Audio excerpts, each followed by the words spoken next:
Living to die for. People live for many things: themselves, their families, their jobs, recreation, to reach retirement age, to make a name for themselves, for a particular cause, etc. However, is what we are living for worth dying for? Though it might sound strange to say it, it is true that Jesus came to live to die. As that time was approaching, he himself stated, as recorded in John chapter 12, verses 27 to 33, "Now is my soul troubled, and what shall I say? Father, save me from this hour? But for this purpose I have come to this hour. Father, glorify your name." Then a voice came from heaven, "I have glorified it, and I will glorify it again." The crowd that stood there and heard it said that it had thundered. Others said, "An angel has spoken to him." Jesus answered, "This voice has come for your sake, not mine. Now is the judgment of this world. Now will the ruler of this world be cast out. And I, when I am lifted up from the earth, will draw all people to myself." He said this to show by what kind of death he was going to die. Clearly, Jesus made this statement in the context of looking toward his death on the cross.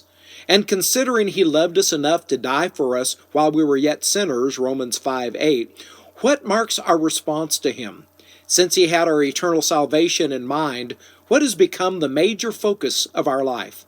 Yes, family is important, and it is important to work to support ourselves and our families, and recreation can be therapeutic. But what has become the most important thing to us?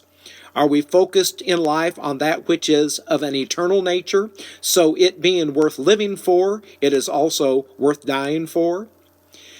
As Paul focused on his life, he unequivocally declared, Philippians 1:20-21, "As it is my eager expectation and hope that I will not be at all ashamed, but that with full courage now as always, Christ will be honored in my body, whether by life or by death.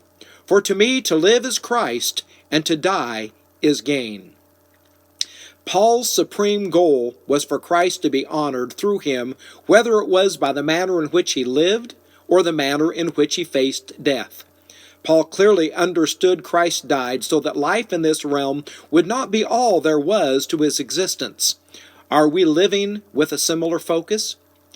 In his letter to the church at Rome, Paul noted our attachment to the Lord in conjunction with the end for which Christ came and gave himself.